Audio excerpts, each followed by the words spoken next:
세상을 뒤흔든 위인들의 습관. 마지막 스필버그에게 배우는 열정.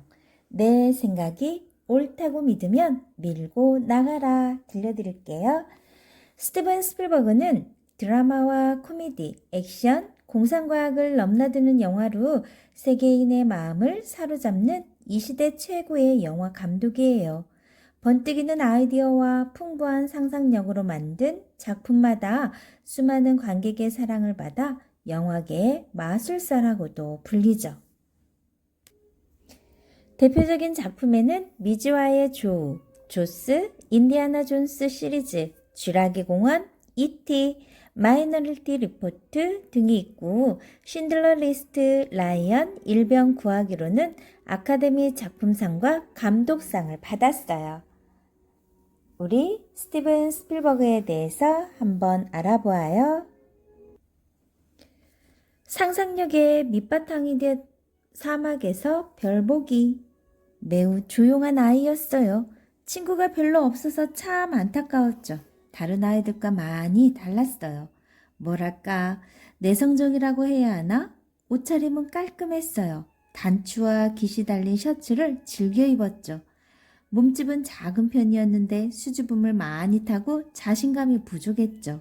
이렇게 훌륭한 영화 감독이 될 거라고는 상상도 못했어요. 초등학교 6학년 때 담임 선생님은 이 사람을 이렇게 떠올렸어요. 선생님의 이야기를 들어보면 이 주인공은 장래가 밝은 인물이 되기에는 부족한 듯 합니다. 선생님뿐만 아니라 어머니마저도 이 사람이 공부를 못해 실망했죠. 에디슨 스쿨에 다니는 4년 동안 줄곧 성적을 C만 받았어요. 똑똑하다고 생각했는데 학교에서는 평범한 학생이어서 실망했어요. 그런데 이 아이가 자라 36살 때 외계인과 소년의 우정을 그린 영화 E.T.를 만들어 세상을 깜짝 놀라게 했죠. 이 사람은 누구일까요? 바로 미국의 영화 감독 스티븐 스필버그랍니다. 어린 시절 공부를 못했지만 꿈을 이룰 수 있었던 건 아버지의 영향이 컸어요. 아버지는 어린 스필버그에게 상상력과 창의력을 키워주었죠. 어느 날 밤 아버지는 스필버그를 차에 태워 사막 한가운데로 데려갔어요. 애리조나에 살던 어느 날 저녁이었어요. 아버지와 잠자던 나를 급히 깨워 차에 태우더니 30분 정도 운전하고 가서 길가에 차를 세웠죠. 전 까닭을 몰라 두려웠어요. 이미 수백 명이 길가에 누워 하늘을 쳐다보고 있었어요. 아버지는 빈자리를 찾아 담요를 깔더니 나와 함께 누워 하늘을 가리켰죠. 하늘에는 커다란 유성우가 떨어지고 있었어요. 수만 점의 빛이 하늘에서 쏟아져 내렸어요. 그런 현상이 왜 생기는지 놀랍기도 하고 두려웠죠. 아버지는 날씨를 미리 알아보고 우주의 신비를 잘 볼 수 있는 곳으로 스필버그를 데려간 거예요. 까만 밤하늘에 처음 보는 놀라운 광경이 펼쳐졌습니다. 스필버그는 지금도 그날의 경험을 잊지 못하죠. 그날 밤 일은 우주적인 경험이었어요. 제 삶의 상상력의 바탕이 되었고 영화 감독으로 성공하는 계기가 되었죠.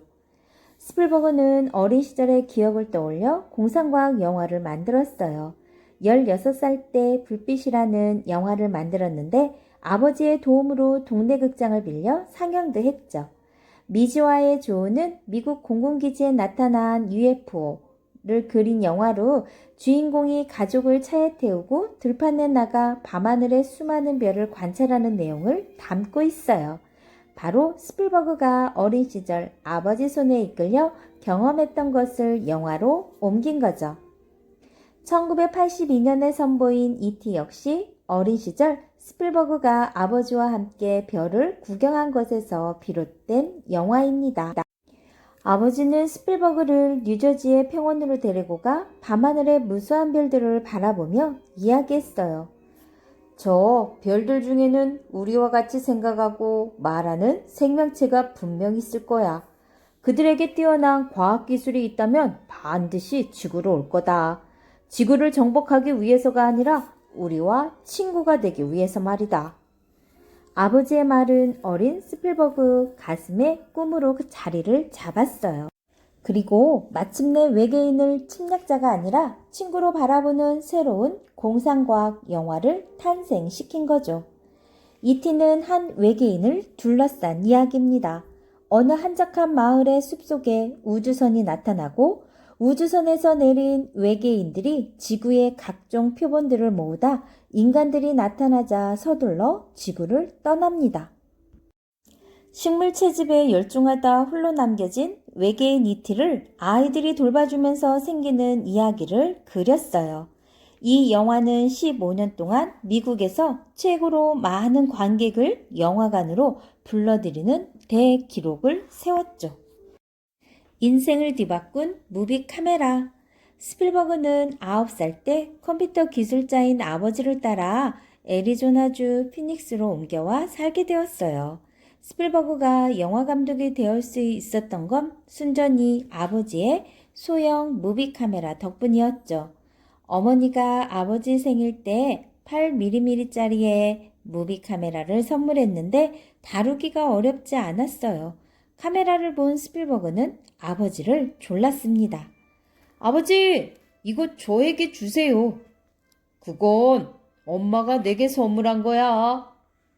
무비 카메라는 곧 스필버그 손에 들어왔어요. 아버지는 가족 여행을 가면 꼭 카메라에 영상을 담아왔죠. 스필버그는 여행을 다녀오면 영상을 보면서 아버지에게 이것저것 말했습니다. 이건 너무 흔들렸어요. 이건 구도가 잘못됐고요. 하나같이 엉망이에요. 그러자 화가 난 아버지는 그렇게 잘하면 다음부턴 네가 찍어 라고 말했어요. 사실은 스필버그가 카메라가 갖고 싶어 꼬투리를 잡으려고 한 말이죠. 아버지도 알고 있었지만 스필버그가 하도 카메라를 좋아해 주려던 참이었고요. 무비 카메라를 손에 넣은 스필버그는 가족 여행을 갈 때마다 카메라에 마음껏 영상을 담았습니다. 여행에서 돌아오면 한 편의 영화처럼 편집해 가족에게 보여주었죠. 이 장면은 마음에 들지 않는구나. 이 부분은 왜 이렇게 했니? 그건 저의 관점이고 저의 선택이에요. 스필버그는 아버지의 질문에 야무지게 대답했어요. 한 장면을 찍어도 조명이나 배경, 각도에 꼼꼼하게 주의를 기울였죠. 가족 사진을 한 장 찍어도 누가 어디에 서고 어떤 표정을 지어야 할지 연출까지 했어요. 수학여행을 가서도 기꺼이 사진사로 나섰습니다. 무비 카메라로 가지고 놀던 중학생 때부터 스필버그의 장래 희망은 영화 감독이었어요. 학교 밴드부에서 클라리넷을 연주했지만 음악보다는 카메라에 정신이 팔려 있었죠. 3분짜리 영화를 만드느라 학교 공부는 늘 뒷전이었어요. 그래서 학교 성적이 엉망이었고 아버지가 가정교사 역할을 하지 않았다면 고등학교도 가지 못할 뻔했죠. 고등학교에서는 연극부에 들어가 영화 감독이 되기 위한 공부를 차근차근 해 나갔다고 해요. 영화 감독으로 화려하게 등장한 스필버그. 아버지는 스필버그가 기술자가 되기를 바랬어요. 그러나 기술자로서 재능이 없어 늘 실망했죠. 기술자가 되려면 수학이나 과학을 잘해야 하는데 스필버그는 특히나 수학이나 과학을 싫어했거든요. 넌 도대체 앞으로 뭐가 되려고 그러니? 아버지는 너 때문에 너무 속상하단다. 아버지는 스필버그에게 기술자가 되도록 부추겼지만 소용이 없었어요. 스필버그는 학교 공부는 뒷전이고 영화 감독이 되고 싶어 했죠. 그런 스필버그에게 아버지는 영화 감독이 얼마나 힘든 일인지 들려줬어요. 영화 감독이 되려면 잔심부름부터 해서 한 단계씩 올라가야 해. 시간이 아주 많이 걸린단다. 아니에요. 저는 첫 영화부터 감독을 할 거예요. 라고 스필버그는 당차게 말했어요. 하는 수 없이 아버지는 아들을 기술자로 키우려던 꿈을 접었죠. 대학에 가야 한다는 조건으로 스필버그가 영화를 만들도록 허락했어요. 스필버그가 겨우 낙지를 면할 정도로 공부했지만 대학을 나온 것도 이 때문이죠. 스필버그는 자신의 생각대로 곧바로 영화 감독이 되었어요. 중고등학교 때 이미 단편 영화를 15편이나 만들었고요. 고등학교 때 $400를 들여 만든 영화 불빛은 극장을 빌린 돈을 내고도 $100 정도가 남았을 정도로 좋은 평가를 받았다고 해요. 스필버그의 영화에 대한 열정을 알고는 아버지는 더 이상 말리지 않았죠. 대학에 들어가서도 학교보다 영화사에 살다시피 했어요.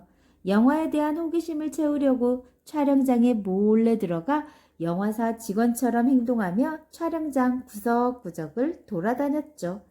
영화에 열정을 불태우던 스필버그는 23살 때 영화 엠블린으로 세계 최고의 영화 제작사인 유니버셜 영화사와 7년 계획을 맺었어요.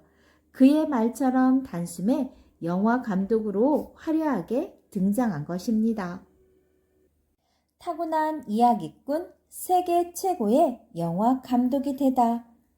스필버그 집안은 러시아계 유대인으로 1906년 러시아에서 미국으로 이민을 와 신시내티에서 살았어요.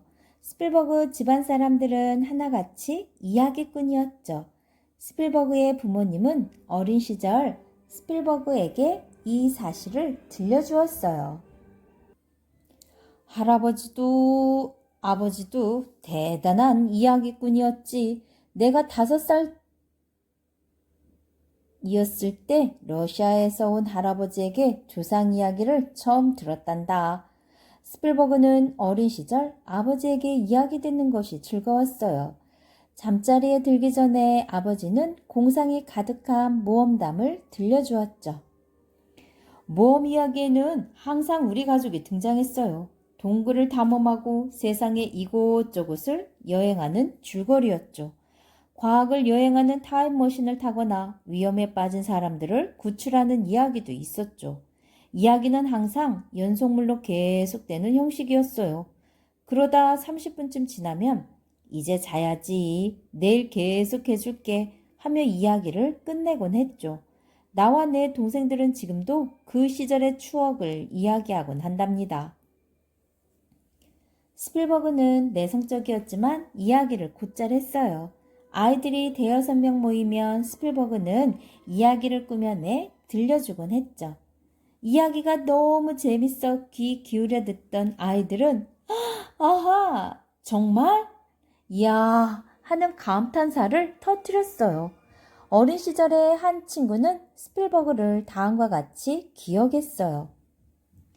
스필버그가 영화 감독으로 유명해지지 않았더라도 잊지 못했을 거예요. 배우 같은 면이 있었거든요. 이야기꾼답게 스필버그는 사람을 즐겁게 하는 영화를 만드는 게 목표입니다. 영화는 무엇보다 재미있어야 하죠. 라고 늘 말하죠.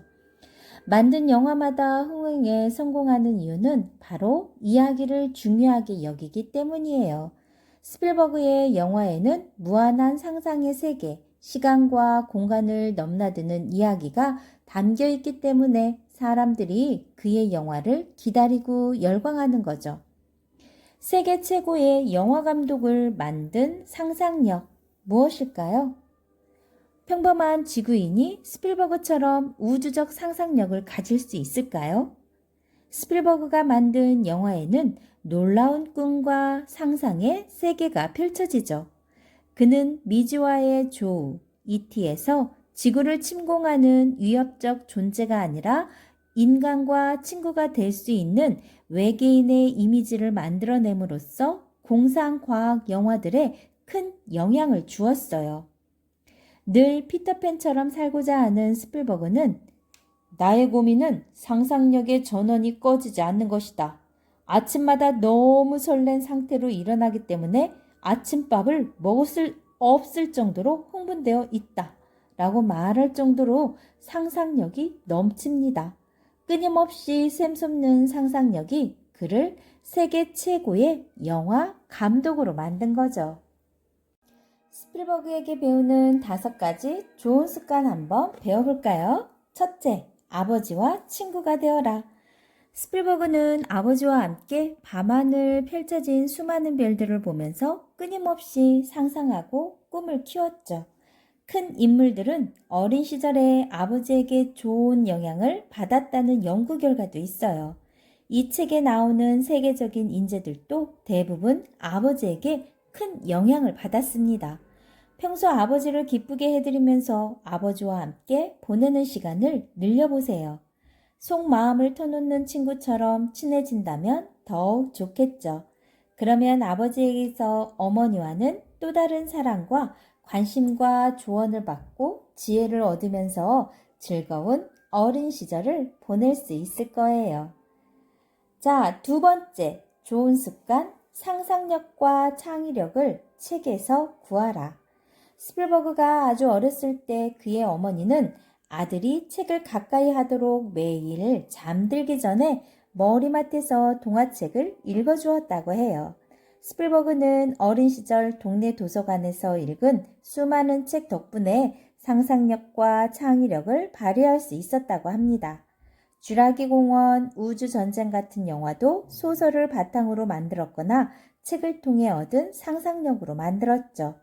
스필버그는 자신이 세운 드림워크스 영화사의 대학 도서관 못지않은 도서관을 만들었는데 창의력과 상상력은 책에서 나온다는 것을 잘 알고 있었기 때문입니다. 좋은 습관 배우기 세 번째, 실패를 두려워하지 마라. 스필버그는 원래 유칼리 대학 영화학과에 들어가 영화를 공부하려 했어요. 하지만 성적이 나빠 원하는 대학에 들어갈 수 없었죠. 롱비치의 캘리포니아 주립 대학교 영문학과에 들어간 그는 오히려 영화에 더욱 몰두해 엠블린이란 작품으로 세상의 이름을 알렸어요. 만약 나는 이거밖에 안 돼 하면서 절망하고 실패를 두려워했다면 오늘날 같은 세계적인 영화 감독이 될 수 없었을 거예요. 스필버그에게 배우는 세 번째 좋은 습관, 실패를 두려워하지 마라. 스필버그는 원래 UCLA 대학교 영화학과에 들어가 영화를 공부하려고 했어요. 하지만 성적이 나빠 원하는 대학에 들어갈 수 없었죠. 롱비치의 캘리포니아 주립대학교 영문학과에 들어간 그는 오히려 영화에 더욱 몰두해서 엠블린이란 작품으로 세상의 이름을 알렸어요. 만약 나는 이거밖에 안 돼 하면서 절망하고 실패를 두려워했다면 오늘날 같은 세계적인 영화 감독이 될 수 없었을 거예요. 네 번째, 자신의 장점에서 자부심을 갖는다. 스필버그는 초등학교 때 공부를 잘하지 못했어요. 수업 시간에 공부에 열중하지 않고 선생님에게 엉뚱한 질문을 하기 일쑤였죠. 담임선생님이 스필버그의 어머니를 불러 아들을 특수학교에 보내든지 따로 가정교육을 시키라고 말할 정도였죠. 하지만 스필버그는 학교 공부를 못하고 엉뚱한 대신 상상력이 풍부하다는 자부심이 있었어요. 여러분도 자신의 장점에 자부심을 가지세요. 그리고 그 장점을 더욱 발전시켜 보세요. 스필버그에게 배우는 좋은 습관 다섯 번째, 옳다고 믿으면 밀고 나가라. 스필버그는 8살 때 월트 디즈니의 영화 데이비 크로켓의 주인공 데이비 크로켓이 외친 자신의 생각이 옳다고 믿으면 밀고 나가라는 말에 큰 감명을 받았대요. 실제로 그는 영화 감독의 길을 걷는 것이 옳다고 생각하고 오로지 영화에만 매달렸죠. 중학생 때 3분짜리 영화를 만들었고 고등학생 때는 연극부에 들어가 영화 감독이 되기 위한 공부를 했죠. 대학생 때 영화사에 살다시피 하다가 마침내 23살에 영화 감독이 될 수 있었어요. 세상을 뒤흔든 위인들의 성공 습관. 선생님이 첫 번째, 케네디에게 배우는 반복 학습의 힘. 열심히 반복하면 잘할 수 있다. 두 번째, 타이거 우즈에게 배우는 게임의 법칙. 인생에 지름길은 없다. 세 번째, 워렌 버핏에게 배우는 인내의 정신. 눈앞의 이익에 만족하지 말고 큰 미래를 도전하라. 네 번째, 톨스토이에게 배우는 자기 성찰. 일기를 쓰며 반성하고 계획하고 목표를 세워라. 다섯 번째, 록펠러에게 배우는 자립심. 부모님과 함께 여행하며 세상 물정을 깨우쳐라. 여섯 번째, 빌 게이츠에게 배우는 친구의 소중함. 서로의 장점을 나눌 수 있는 친구를 사귀어라. 일곱 번째, 손정희에게 배우는 도덕정신, 도전정신. 반드시 성공한다는 의지를 가지고 큰 세상으로 나아가라. 여덟 번째, 괴테에게 배우는 창의력. 모든 것은 책에서 나온다. 마지막 열 번째, 스필버그에게 배우는 열정. 내 생각이 옳다고 믿으면 밀고 나가라. 이렇게 해서 몇 사람 선생님이 반기문은 빼놨어요. 장래 희망을 정하고 그 길로 힘써라. 나중에 기회가 되면 들려드릴게요. 이렇게 해서 9사람에 대해서 들려줬는데 여러분들이 앞 시간을 통해서 다시 한번 찾아보고 그분들에게 배울 점들은 무엇인지 좋은 습관을 여러분 걸로 만들어서 여러분이 정말로 이루고 싶은 꿈 이룰 수 있도록 응원해 줄게요. 좋아요, 구독 꾹 눌러주시면 계속해서 함께 할 수 있어요. 감사합니다.